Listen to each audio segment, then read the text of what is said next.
Yo, what is up Arm Nation? Kamusta kayo? So mabilis ang Arm Breakdown series lang ulit sa mga international matches. So unahin natin yung kay Kent versus Valenlo. At kung sipagin ako, labi na yung next Markman and Mike Ford, tapos yung sa amin ni Valenlo. At yun, sana lang sipagin ako dahil natatamad ako mag-edit ng ganito eh. Pero ito lang, wala masyadong story time to. So, siguro sa ibang vlog natin gawin yun. Pero dito sa video na to, mas siguro tutukan lang natin yung mga technical aspects or ano yung mga movements na nagawa nila, ano yung mga nakikita nating ginawa nila. So, kasi hindi ko talaga alam kung ano yung mga gagawin nila at ginawa nila dito. Pero base lang to sa mga mapapanood ko, syempre. Iba pa rin naman talaga yung nasa isip nila at sa nakikita natin. So, kung ano lang yung pinaka makikita natin, alright? Kung may mali man ako, ibig sabihin nga nun, base lang to sa mga mapapanood natin. So, hindi siya 100% accurate, alright? So, yun lang. Ang purpose lang ito is para meron lang din tayong matutunan at ma-apply natin or ano yung may iiwas natin kung meron man. So, ganun. So, yun, round 1. Mabilisan lang naman to. So, sa round 1, without straps, yun. So, sa ready go, nakita natin na pareho silang pumasok ng hook, pero mas mataas si Kent dahil mas naka-acquire siya ng pronation at medyo supinated si Valenlo. So dahil nga may advantage na nag-gain si Kent, nag-decide si Valenlo na mag-slip.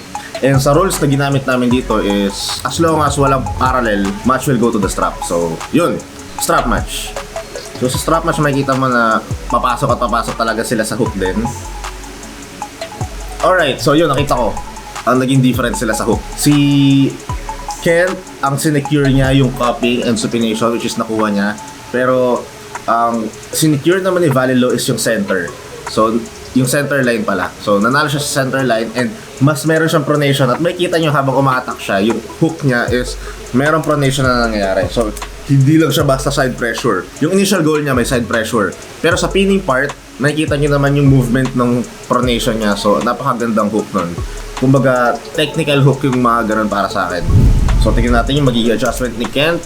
So sa round 2, ganoon pa rin. Nakuha pa rin ni Kent yung high cup na gusto niya makuha. Pero tingin ko kaya niya na-achieve yun kasi magiging intentional slip talaga si Valenlo. So sabi nga ni Valenlo, mas gusto niya talaga pumupunta sa strap match. So yun, na-achieve naman niya yung strap match. Panoorin natin yung second round strap match. G.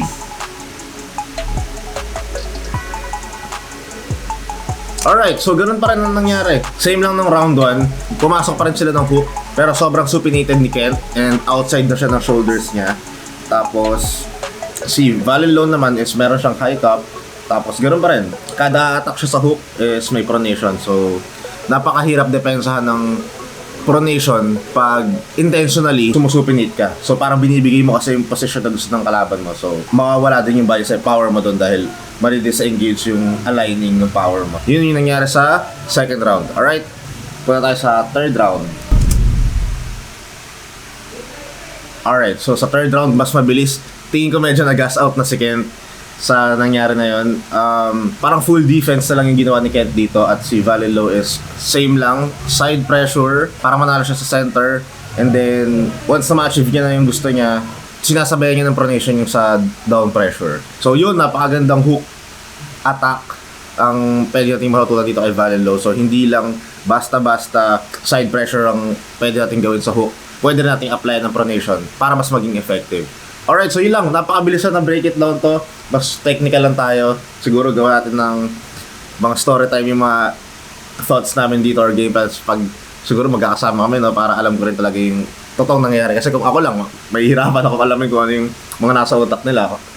At syempre, maganda makuha natin yung mga thoughts nila. So yun lang, pag sinipag ako, bilis natin yung upload ng second match at yung third round ng mga international matches. So yun, sana nagustuhan nyo, like, comment, and subscribe.